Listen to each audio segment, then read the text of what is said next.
في فداني ولدت دفوان تاي وانت هم ندبسه وانت اما اوبوليتي كأن كان رتي تاجروف دبني مالي كوتا لمان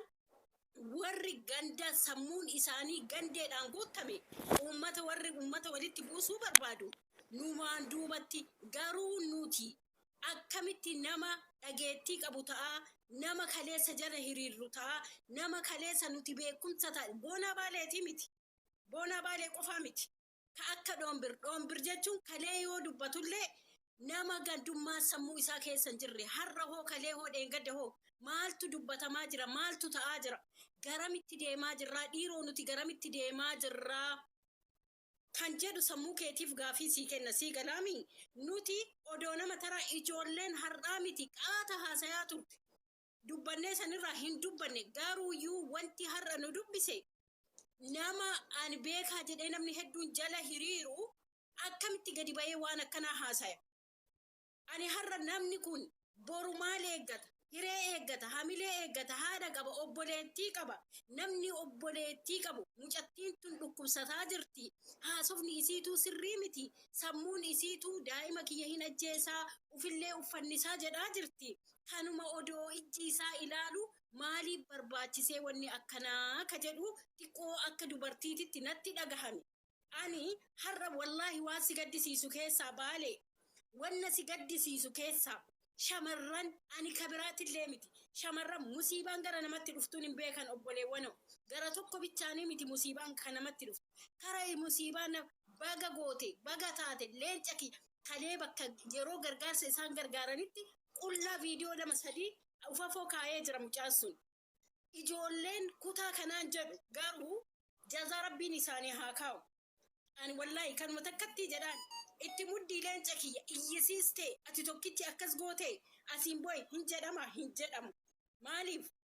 anillee kan ani dubartiidha anaallee boru kanumatu naa dhufa sii galaami mirga kiyyaa falmaa jira ani amma sa'aatii ammaa kanatti ani nama gandummaa ofirraa fageessu keessaa nama gandummaa afoo dhaabatu keessaa an isii takka abbaa kiyya maan ta'in namni kun fira kiyya jedhanii boonaadhaan firummaa qaba jedhanii mucaan kun kunoo yoo haasa'an kaleessa gaafa baalee farsi nyaattu ila baalee waan garaasi nyaatu keessa waa'ee boonaa baaleetirratti gaafa arsii baalee akkasii wal nyaattu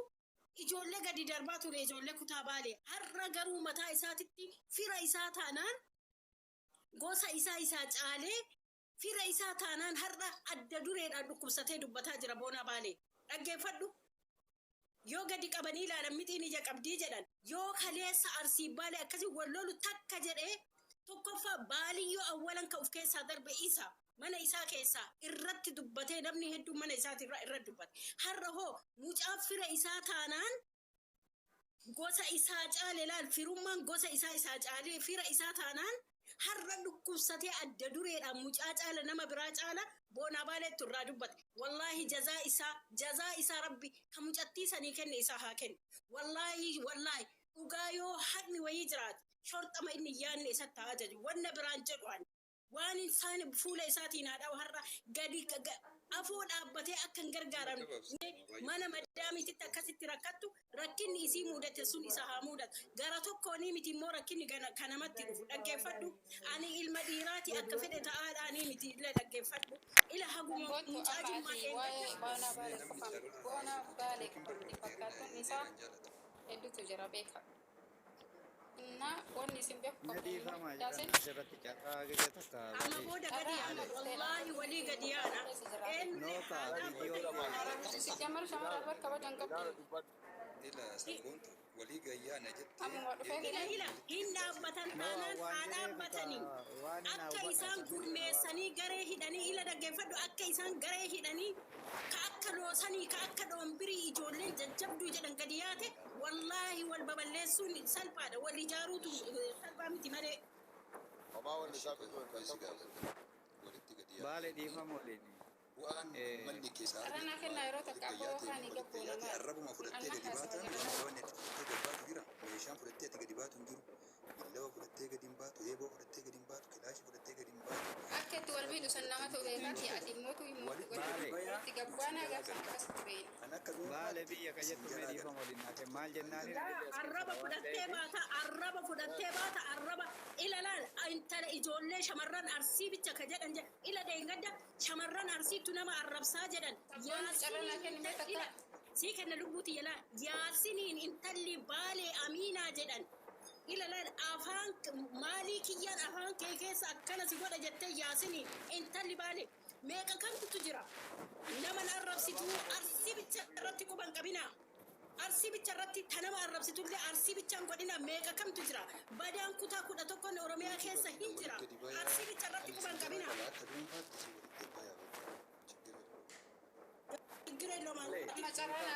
kanarratti qoy yaasin na dura jiraniin beeka waan kanarra dhaabbadhee nagaa fi nagaa akka mataa kiyyaatitti jechuun kan jiraan baaleen guutuu osoo hin taane baaleen keessatti warri dhalate warri biyya ambaa jiru jechuudha warri biyya ambaa jiru shamarra teenna qofaa miti arsii guutuu shawwadaa jiran shawwadan illee kamitti naan jedha arsii shamarran arsiitiin wal jaalatanii ergadhu jetteeni warrattiin ergataa gaafa warratti ergatu handaaraa jaarsota bitee mallaqaan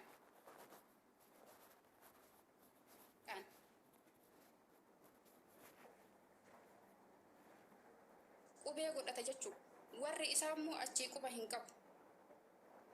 gaafa mootuyyuu akka cidhaatitti makiinaa godhanii dhaqan makiinaa koontiraata fuudhe durriyyee handaaraa itti naqee natsaadha jedheeni makiinan akkasitti deemee cidha gaariin durriyyee handaaraa itti naqee warra bira dhaqa jechuu gaafsan immoo warratu nutti dhufe jedhee sirnaan isa gaggeessanii achi boodammoo irraa dalagatee isa achi buute hin beekan akkasitti irratti hojjetaa jiran shabara arsii qofa osoo hin taane warri silaa biyya arabaa keessa Su'uudii jiran ijoolleen baala keessatti dhalatte jechuudha warri baale maatiin isaatu quba hin qabu inni garuu isii bira taretti arsii qeetti shawwadaa jira kana akkasitti quba qabaadha ragaa wajjin isinii fida yoo ragaa wajjin lee nu fidi jettan arsiin muluun as keessatti uf laala shamarran arsillee as keessatti uf laala dhugaan jirtu tana kina dubbii mucattii tanaa dubbii meeqa gadi guuraa jirti jechuudha ani dubbii tana hagasii as dhagaye ka dhagayellee nama biyyarraati nama biyyaa san keessallee ijoollee arsiirraayi akkamitti dhagaye waan kana jarru hubannoon goone yeroo makiinaa kana natsaadha jedhanii fuudhanii ijoollee arsii qixxee cinaa itti naqanii deemaniin wanti kun eegasiisanii as qoratanii dubbiin tun ijoolleen baaleeni kijibdii oddawanni tun kaatee dubbii tana qoratan jechuudha waan akkanaa kanatu jira baalellee maqaan isin badi arsillee immoo durriyyeen baara isin shawwadaa jirti shamarran teennallee afaan bantanii nama waan isaa hin beekne akkanuma na jaalate warratti argadhu jettanii handaaraa jaarsoti durriyyee bitee achi makiinaa ofii birrii ofiitiin koontiraata fuudhee natsaa durriyyee handaaraa itti naqee maatitti ergaa jira waan akkana santu jira jechuudha warri shamarran bicha irratti arsii taatanii quba qabdanillee kunimmoo ani kana galu dideecha diinummaan arsirraa kana muluu qaban maaltu kana muluu fide osoo akkaataa biraatiin shawwadanii nyaachuun danda'amu ka walitti gannama baasu kanaa jechuudha eegasi boodammoo waan kana booda maaltu akka dhufuu deema